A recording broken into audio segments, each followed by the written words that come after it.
ప్రపంచ ప్రఖ్యాతిగాంచిన తిరుమల క్షేత్రాన్ని వివాదాల సుడిగుండంలో నెట్టేస్తున్నారు. టీటీడీ చైర్మన్ ప్రవర్తనా శైలి కారణంగా టీటీడీకి వచ్చే అధికారులు తంటాలు పడుతున్నారు.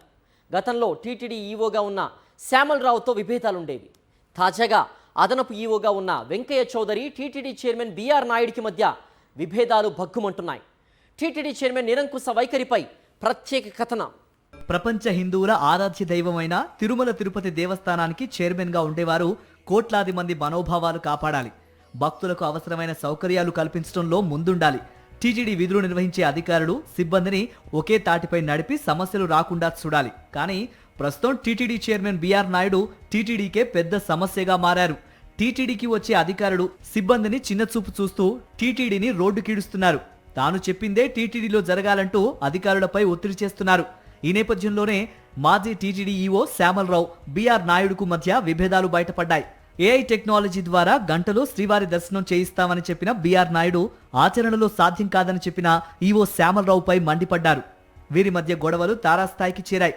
చివరికి గత ఏడాది వైకుంఠ ఏకాదశి సందర్భంగా తొక్కిసలాట జరిగి 6 ప్రాణాలు కోల్పోయారు, అనేక మంది గాయాల పాలయ్యారు. దీనిపై టీటీడీ చైర్మన్ బిఆర్ నాయుడు స్పందిస్తూ టీటీడీ అధికారుల నిర్లక్ష్యం కారణంగానే జరిగిందని అధికారులపై నెట్టే ప్రయత్నం చేశారు. చివరికి ఈవోగా ఉన్న శ్యామల్ రావును బదిలీ చేయించారు. తాజాగా అదనపు EO Venkaiah Chowdary, chairman BR నాయుడికి మధ్య విభేదాలు బయటపడ్డాయి. అధికారుల బదిలీపై ఎవరికి వారు ముద్ర వేసుకోవడంతో టీటీడీ పాలన పట్టు తప్పుతోంది. ఇటీవల టీటీడీలో డిప్యూటీ ఈవోలను బదిలీ చేశారు అదనపు ఈవో, కానీ చైర్మన్ వాటిని ఆపారు. దీనిపై అధికారులు, పాలక మండలికి మధ్య పోరు కొనసాగుతోంది. చైర్మన్ ఒంటెద్దు పోకడలపై టీటీడీ సిబ్బంది అసంతృప్తి వ్యక్తం చేస్తున్నారు. ఇక వైకుంఠ ఏకాదశి సందర్భంగా తనిఖీల పేరుతో ఎవరికి వారే యమునా తీరే అన్న విధంగా ప్రవర్తించారు. ఒకరికొకరు సంబంధం లేనట్లు ప్రెస్ మీట్లు పెట్టారు.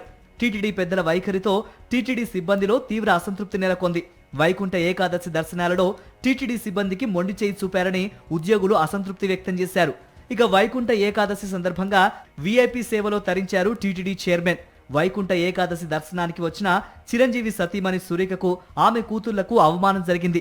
వాళ్లకు ముందుగా కేటాయించిన అతిథి గృహాన్ని చైర్మన్ మరొకరికి ఇప్పించడంతో సురేఖ కుటుంబ సభ్యులను మరో గెస్ట్ హౌస్ కు మార్చారు. ఈ విషయం పవన్ కళ్యాణ్ దృష్టికి కూడా వెళ్లినట్టు సమాచారం. అన్ని భరించాలని పార్టీ కార్యకర్తలకు చెబుతున్న పవన్ ఈ విషయాన్ని ఏ విధంగా తీసుకుంటారో చూడాలి. మొత్తంగా తిరుమలలో అధికారులు, పాలక మండలి మధ్య వచ్చే విభేదాల కారణంగా శ్రీవారి దర్శనానికి వచ్చే భక్తులు ఇబ్బందులు పడుతున్నారు. వీరి మధ్య విభేదాలతో పాలన గాడి తప్పుతోంది. తిరుమలలో అధికారులు, పాలక మండలి మధ్య తలెత్తిన విభేదాలు సీఎం చంద్రబాబుకు తలపోటుగా మారుతున్నాయి. బిఆర్ నాయుడిని చైర్మన్ గా ఎందుకు చేశామా అని తలపట్టుకుంటున్నారట. ఎప్పుడు బిఆర్ నాయుడు పదవీ కాలం పూర్తవుతుందా అని ఎదురు చూస్తున్నారట. చైర్మన్ బిఆర్ నాయుడు తీరుతో టీటీడీ ప్రతిష్ట రోడ్డున పడుతోందని టీడీపీ శ్రేణులే చర్చించుకుంటున్నాయి.